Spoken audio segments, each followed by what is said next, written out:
All All right. right, we are back here with a little bit of Tron versus Beans going on here, and looks like players are just resolving their mulligans. Yeah, and this is so Javier's on, I guess, what we can call the handshake Tron. This was very, very kind of popularized at the most recent Pro Tour. There's surprisingly for a deck as old as Tron, there's been a lot of innovations done to this. There's some talismans, and it can kind of function a lot more effectively, even when it doesn't have access to Tron. Um, Now this particular matchup is really interesting. I think typical, it used to be that Control was really a really, really big dog against Tron, but I think specifically the printing of Counterspell kind of changed that dichotomy a little bit. Yeah, absolutely. Just 2 mana saying no to Karn Liberated or whatever big spell they're going to cast is pretty huge. We see a pretty big play here from Carmen on turn one. That turn one prismatic ending away the Chromatic Star, not letting Javier cantrip, and denying him hitting a second land drop potentially. Yeah, absolutely. Javier kept, I believe Javier was on 7 and kept a one lander with a star, as we can see here, the ancient stirrings that he was looking to fire off.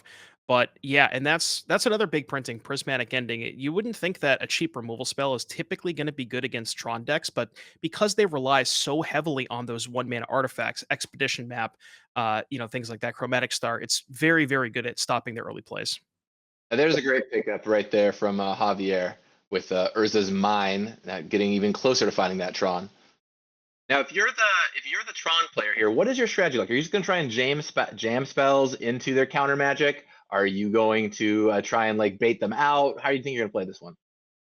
So you don't really have like it's one of those things where you can try to maybe pace your threats in such a way where you can get to a spot and you can effectively double spell. Like you see how Javier has two rings in his hand.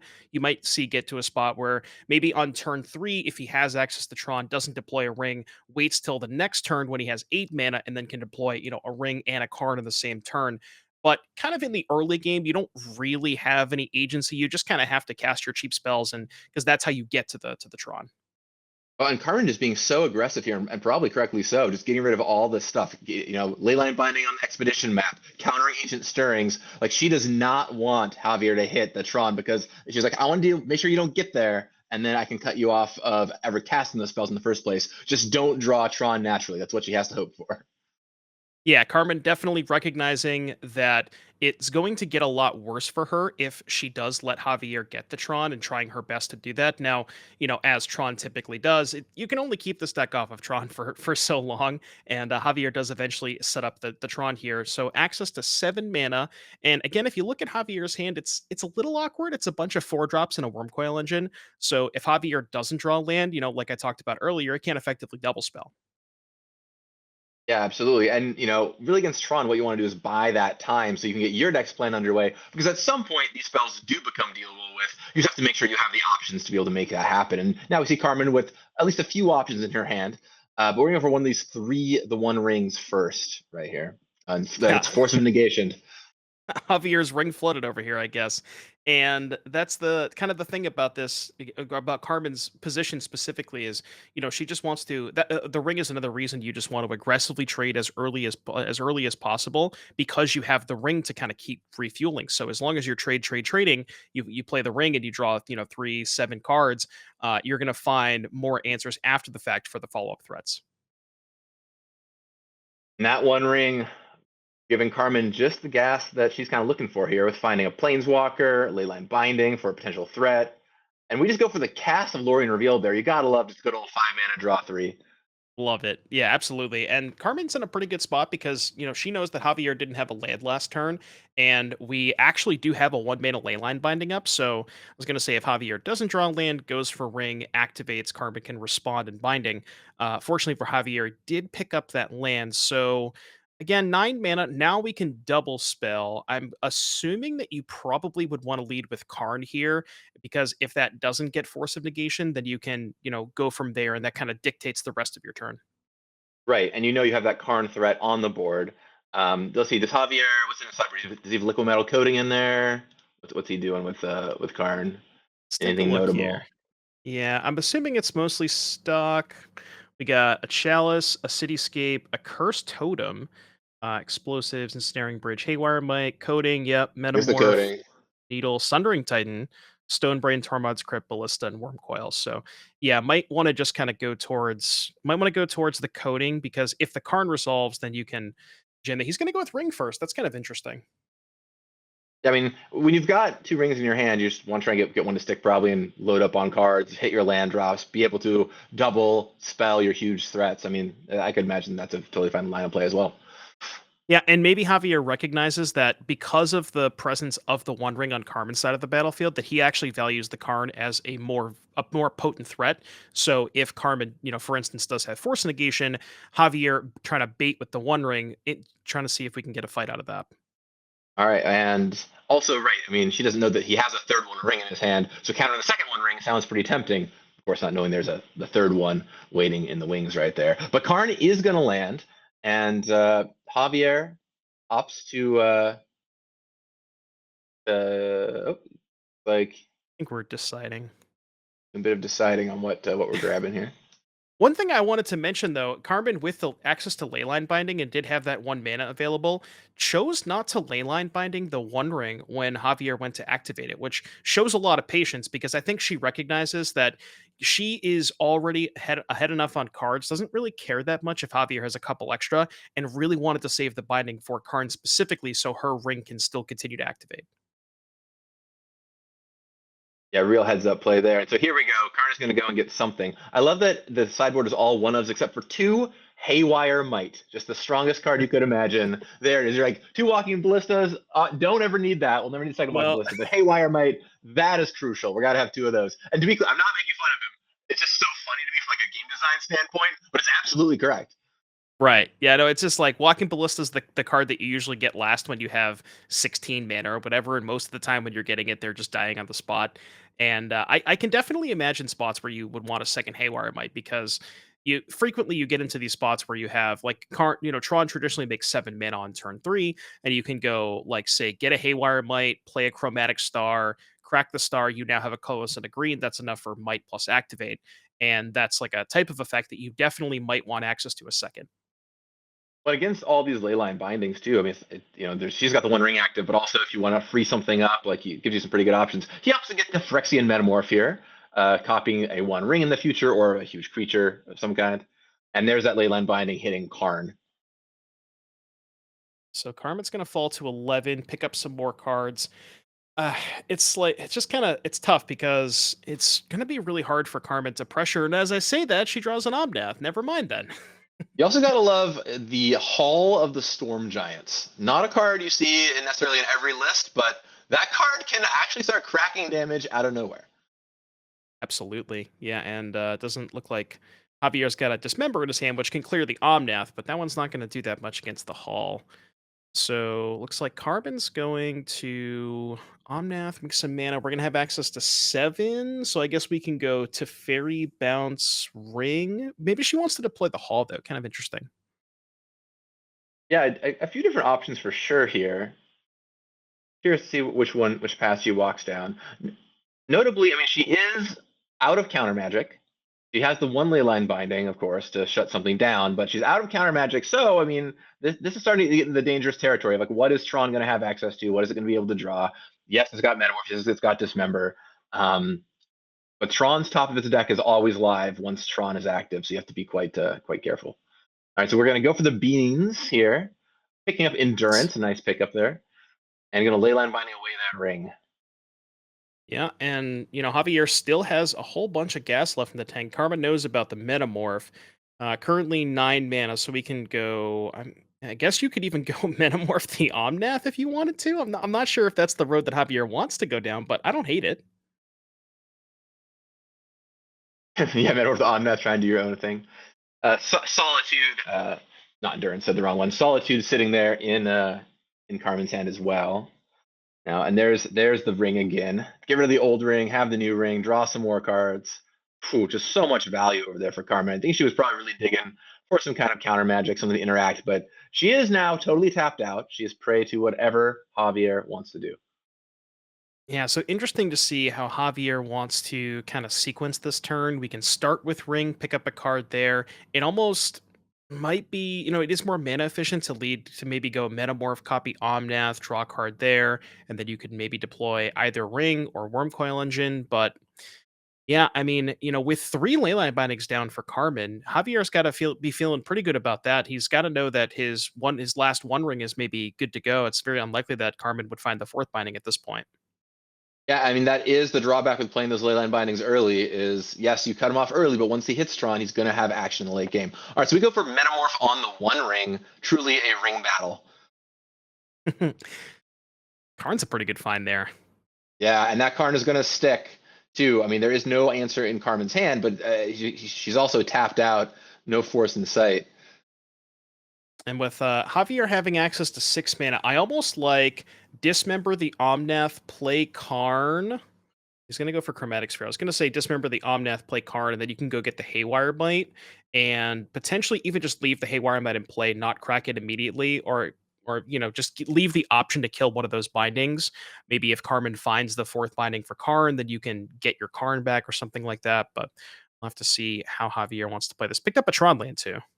Yeah, so I mean that Chromatic Sphere is essentially puts him up a mana from drawing that land, and he has access to a green in case he ends up wanting to Sylvan Scrying or something this turn. So Dismember hits the Omnath there, taking care of that. Here comes Karn. Yep, there's Carny Boy. But two floating. Could go Haywire Might, pop it on. I don't know what you would pop here. I guess you could get back. Like maybe it's weird because so the thing is you use the Chromatic Star, so you don't have green available for next turn. Right, So you gotta use it right now. yeah, yeah, it's weird. So you freeing your Karn doesn't really do a lot. You can reactivate your Karn, but I don't think that's really the winning play. You could free the One Ring, and rid of your One Ring and drawing another card. Maybe Expedition Map not really doing it. So he just opts to get rid of their One Ring. Makes a lot of sense. Yeah, Doesn't I know Karn kind has of another one in his grip. I don't hate that. I mean, I was thinking the other line is maybe just go kill the binding that has the Karn under it, and then you keep the new Karn and you can minus again. Maybe that was a potential line, but it fears. I guess this line might be a little bit better if Carmen does find the fourth binding, because then we could go binding Karn. But once that happens, the ring is no longer in play, so maybe you're a little bit less scared of a top deck binding on Karn in that case. Right. I mean, Carmen does have 7 cards in her hand, or 8 cards in her hand now, but maybe you're just like, yeah, hopefully she doesn't have any gas there. Of course, we know she's got a little bit of gas, although not as much as she could. She's got Beanstalk. Yeah, ring. Very. So actually, Carmen's got a Oh, really dude. sick play here. You can go to Fairy, pick up the binding that has the card under it, Javier Legend rules, and then you can play the binding again. To yeah, I think that's what's going to happen here. Oof. Yep, there we go. It's a nice play from Carmen.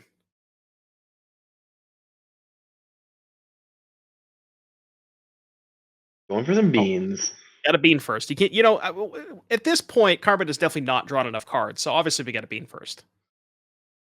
This is just really showcasing the power of up the Beanstalk, right? You draw so many cards that way.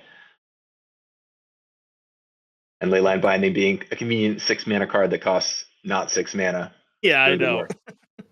Yeah, it turns Six out mana. that up the beanstalk very powerful with 1 and 0 mana cards, even though it says whenever you cast a 5 mana card. And picked up the fourth binding too. That's going to be pretty crucial. We're not going to. Okay, I think we're saving it for, again, like we did last time, but it's potentially saving it for another Karn.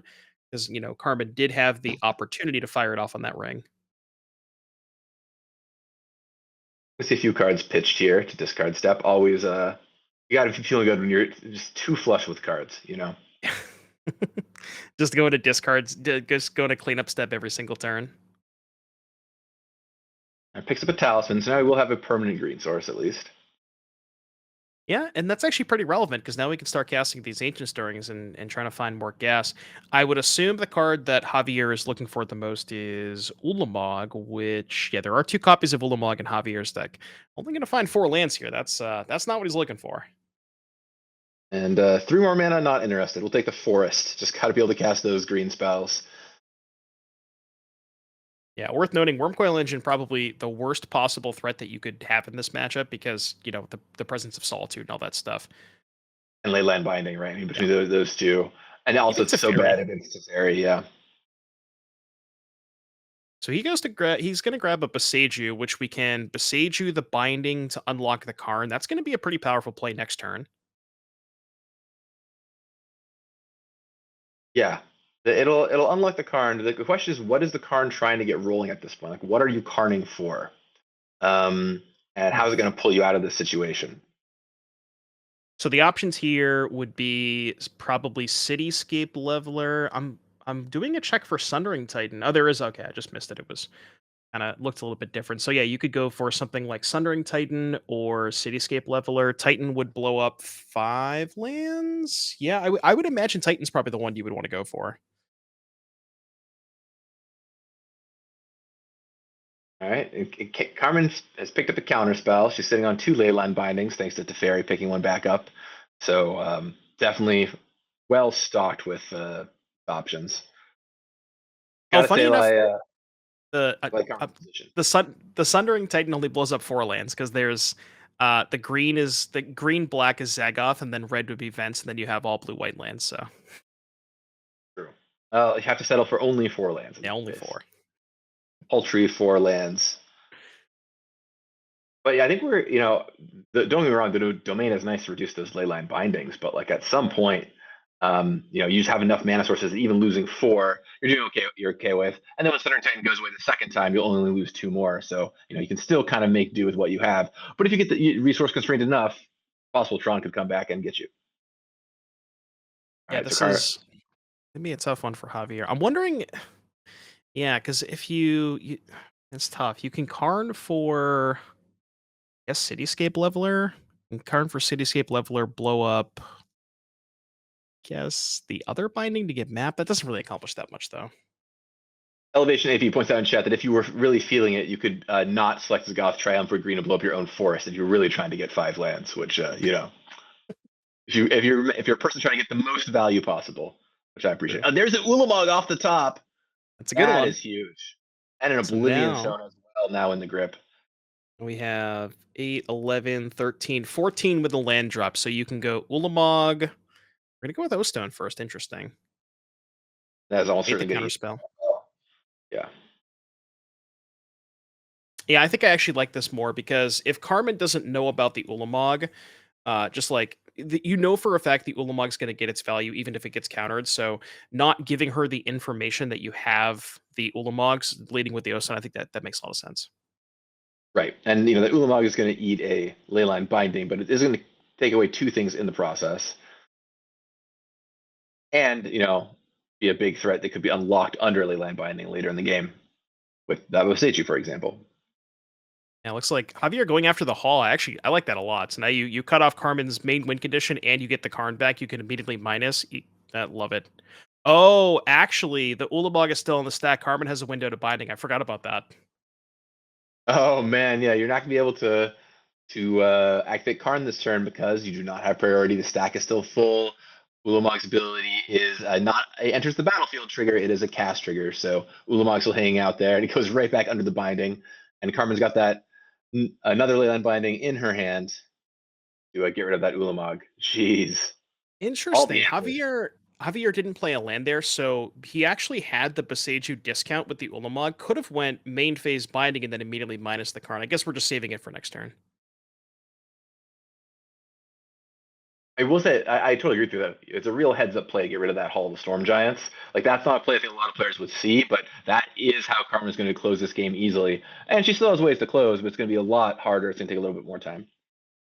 Yeah, like just looking at Carmen's deck list, for example, the creatures are there's one copy of Omnath, there's one copy of Hall of the Storm Giants, and then the only other win conditions that I can realistically see are Four Solitudes and a Subtlety.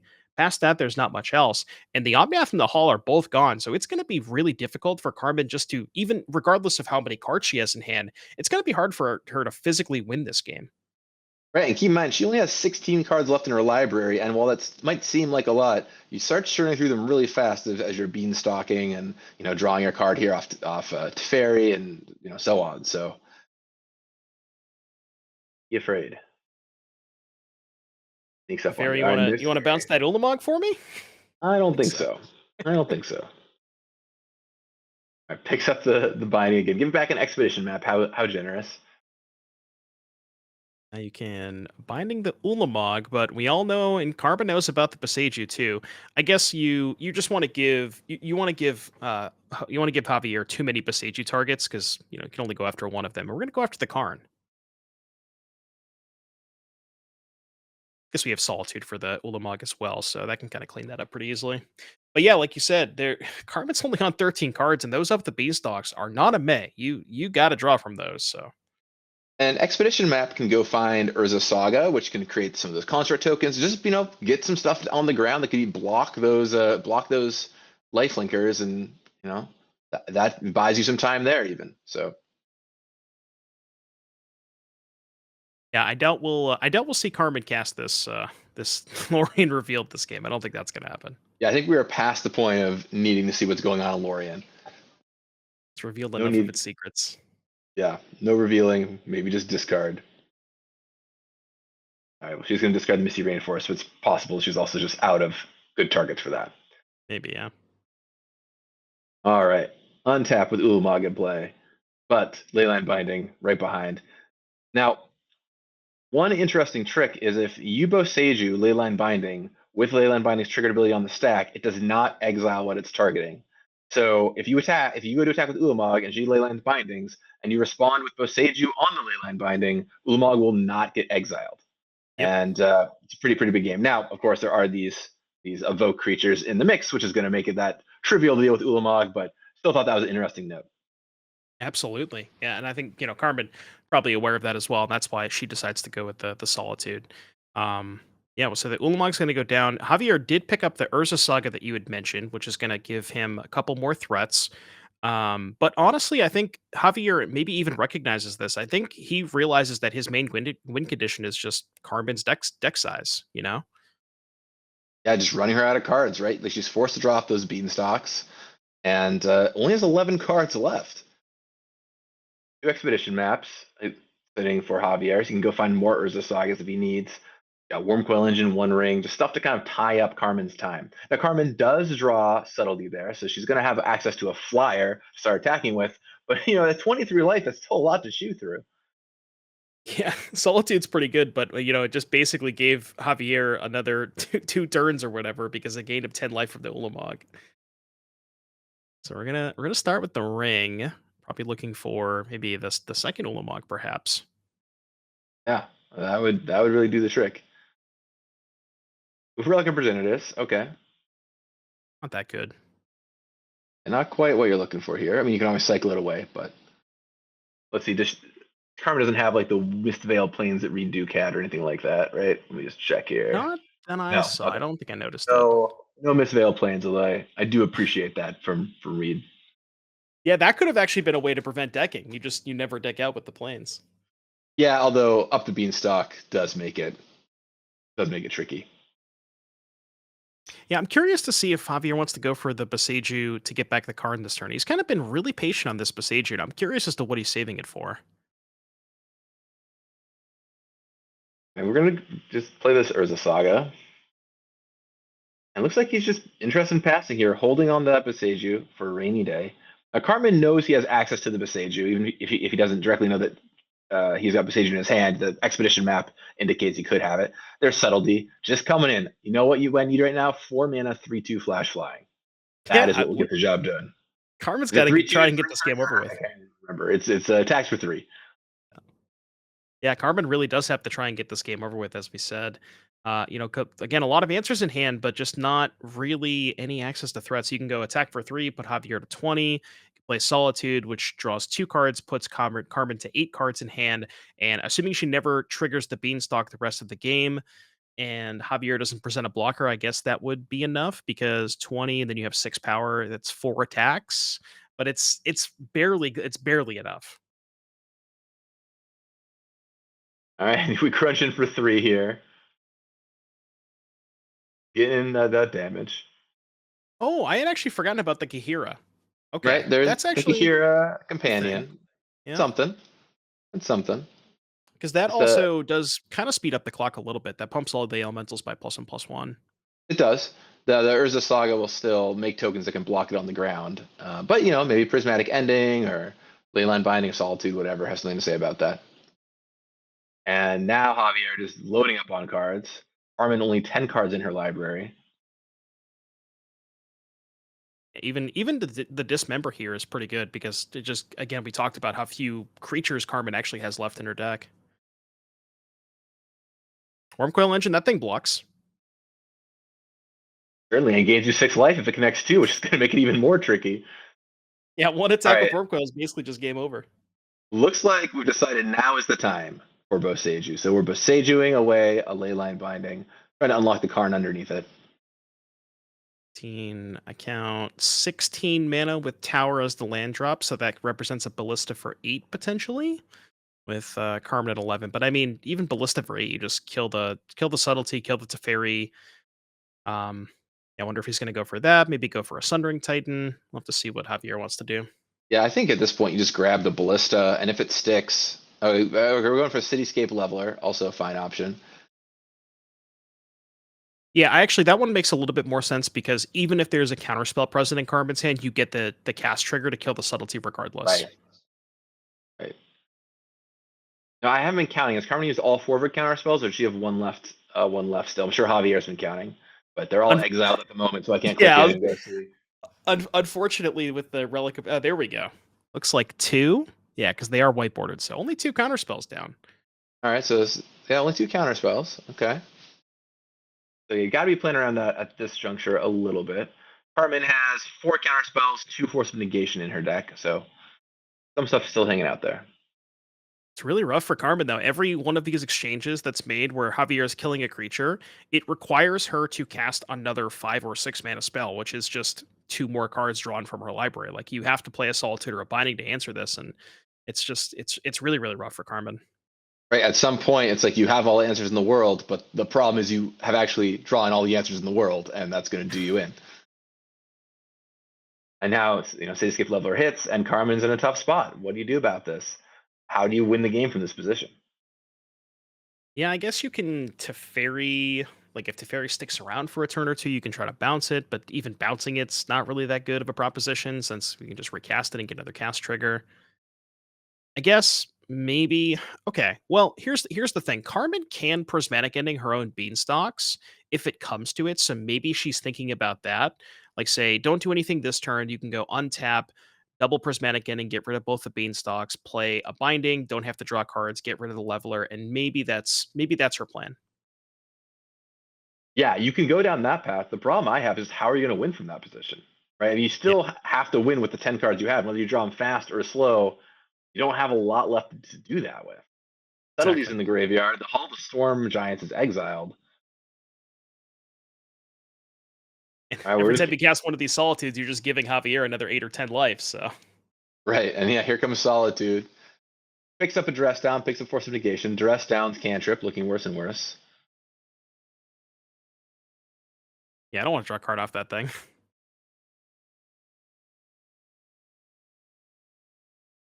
And we might be prismatic ending something. I would assume she's going after a beanstalk. Nope, talisman. Okay. Cutting off the green source. Okay. Talisman down. Chose not to exile the cityscape leveler because solitude is an up to, so you don't have to choose. It's true. So that would lead me to believe her plan is probably uptick to fairy and then binding the leveler. Yeah, I mean, just try and hope that Javier is out of threats. But with that one ring sitting on 2, about to draw 3 cards, and an active Karn, I guess you can attack the Karn, but it's just it's gonna be so hard. There we go. There's the prismatic ending on beanstalk. So I think All right, I think we're it's finally sad. at the point where we're gonna start casting more of these 6 mana spells, but we gotta clear these beans out before that. Oh, it's so funny. The point where you're on too many cards, you got rid of your own draw engine. Yeah. No, you know what? I don't think I want any more cards. I think I'm all set. Yeah, I'm actually no more, please. Yeah. All right, and there's the Leyline Binding, clearing the way. Now we can even play Kahira. So Carmen's on 5 cards. You play Kahira this turn. You probably have to kill the Karn. I don't think we can let that one sit around. So assuming Notably, this attack. Oh, go ahead. notably, Urza Saga can be activated for a blocker, right? That is true. That's a good point. I forgot it was on chapter 2. Kinda hard to see that from this angle, but yeah, you're right, okay. Yeah, The yeah, that's Saga can gonna make make a things 4/4. tough. Yeah, I don't know how you're gonna have the time to chew through all this stuff. You have so many Urzaslag activations to fight through. Karn, if it's not answered right away, will be able to minus for something else. It's a tough spot. Yeah. You don't have another removal spell in hand to clear the Saga token, so if Javier's just gonna make an easy block here and just trade off for the Solitude. Yeah. And I It, wonder it, if we it, can. oh, and there's a dress down. All right, we're drawing that card. We're dressing down. All creatures lose all their abilities. We all know what that means for construct tokens. I wonder if we could take a look at the exile. I'm curious. I forget how many solitudes have been cast. I think there's only been 2 cast, right? There's 1 left. Okay, 1 solitude left. But yeah, just like you said, just not a lot of creatures here. Not a lot. The this is a wild one, right? This is our first game, not our first, our first match. Our first game of the first match. Good chance it's going to come down to if Carmen decks or not. We're off to a wild start here in Modern Super League Week 7. And keep in mind, whoever loses here today, 2 players will go home, will be eliminated from the entire competition. So these people playing to keep their entire tournament on the line. Yeah. Really, really, really good stuff. I didn't think we'd. I mean, when you sit down and you have to you commentate a blue white control matchup, you kind of have a feeling that maybe this is how it goes. But it's a pretty good one to see. This is a very very fun match. And once again, that heads up play of exiling Hall of the Storm Giants really, really crucial. Like if it wasn't for that, good chance wouldn't be an issue for Carmen. But that really, really helps solve that problem. Yeah, that one kills really quickly. Javier picks up an O stone here. Got a couple of worm coils. But yeah, going back to that Ulamog decision, Javier it really I like the way Javier played this game too, because he had a couple of opportunities to like besiege you the ley line binding on Karn earlier, and with a boatload of mana untapped, and chose not to, just kind of played the game patiently. And it kind of made sense because you want to see how like exactly what kind of threats that Carmen throws at you before you make that final decision on the card. And I think I like the way Javier played this game.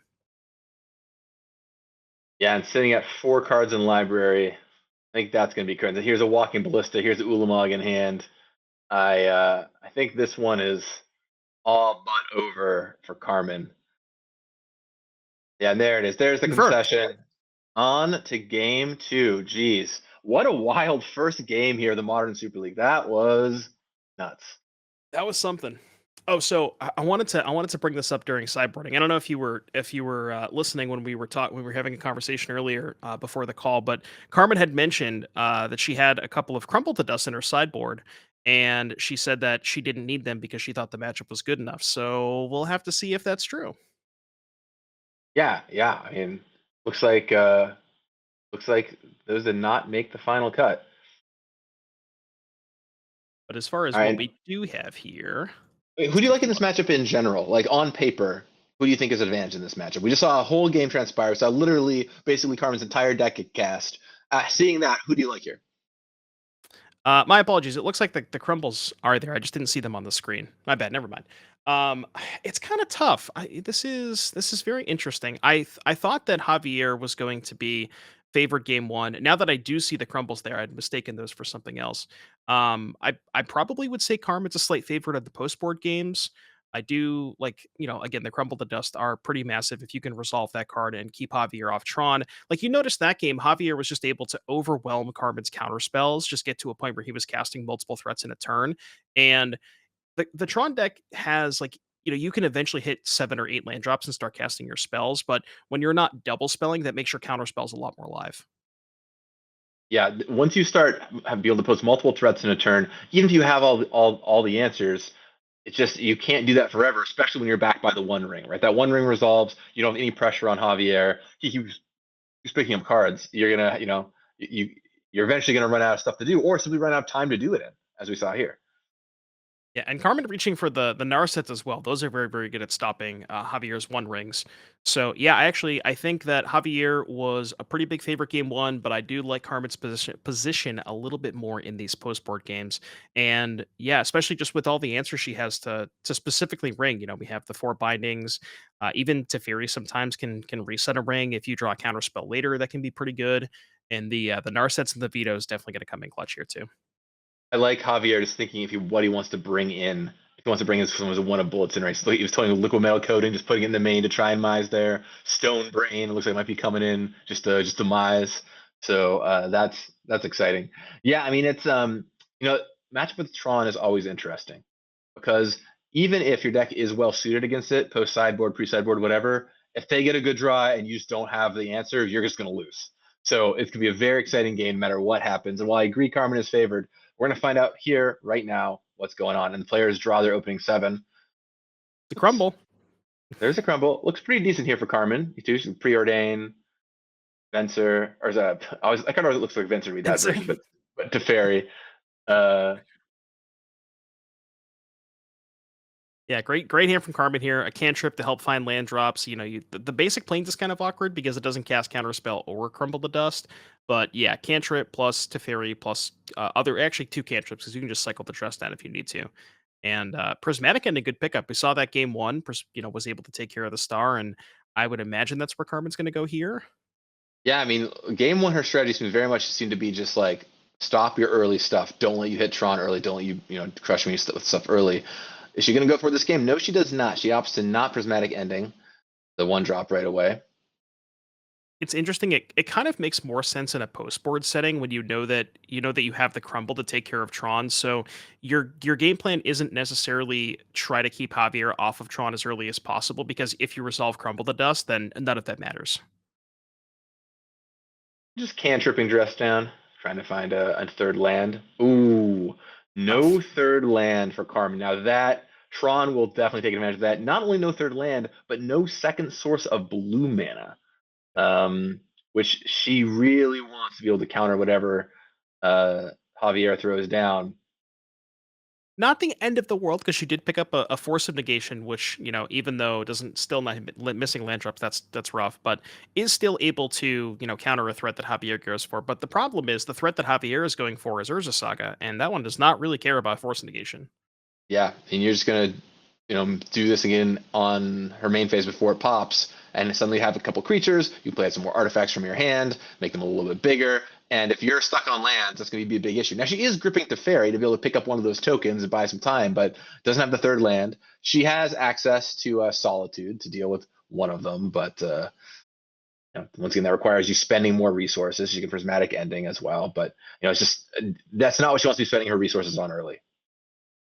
Right. Yeah, she'd much rather just try and interact with Javier, like the counter spells and stuff like that, or just trying to get to 4 land drops to resolve that crumble the dust because, like you said, now she's kind of in a position where you don't really want to do this, but you also can't afford to just keep taking 4 hits because this is a 3-turn clock, so you kind of have to do this now. But I mean, if Carmen picks up a land here, that's Oh, definitely not a land. brutal. I mean, once again, prismatic ending can help, and it certainly will, but um, still she's had to blow a bunch of stuff early to deal with Javier's threat when Javier's got a grip full of options now. I mean, I imagine you go for a Tron this turn, follow it up with the One Ring or something. We're going to see what. And Gavin, there's a Sundering Titan in Javier's hand. We brought that Oh one in yeah, from the sideboard, and yeah. there is no subtlety in Carmen's hand. So that one, I would have to imagine next turn is probably going to be all she wrote. Yeah, you gotta love these fun of one ofs just going into the main deck, right? So yeah, so you're gonna go for the Force of Negation on the One Ring here. But next turn, we're gonna untap, if you're the Tron player, you're gonna untap with access to 8 mana. And if Carmen does not draw an island here, it's definitely gonna be curtains for her. Okay, well, there's a Flooded Strand. But even with that, it's gonna be really tough to come back from this, right? She's had to spend all of her action early. And doesn't her just low on cards, like she doesn't have enough ways to answer the threats that Javier is going to be presenting now. Right. The blue source, like you said, definitely a start because if Javier goes for the Sundering Titan, we can counterspell that, ideally untap rip land number 4. Then you can crumble the Tron lands. And now you're in this position where, you're cutting Javier off of Tron mana. We're gonna go for Stonebrain here. Interesting. What do you think you Stonebrain? I'm curious if the plan here is to Stonebrain crumble the dust. Right, you just are like, that's the one way I can lose this game is getting Yeah. crumbled maybe. And Carmen's like, nope, that's what we're Nope. Stonebraining. Well, the nice thing about this play is now you can Stirrings and find that if you find another tower, you still have 8 mana to cast the And Titan. yeah, if you find the tower, you get to knock Carmen off of all of her lands. But Karn is still going to do a decent job here. And He Karn finds is something Karn. that will do the trick even if you do get Troned out, because at this point she's mana starved. As long as he did not board in that liquid metal coating, he can find the coating and cut her off of, yeah, and there it is. All right, yep, there's that coating. And now even if Carmen does have the crumble to dust, that's just going to blow up one of her lands and return the rest of them. And there it is. Javier takes it down, 2 games. She's advantaged, but Tron gets the job done.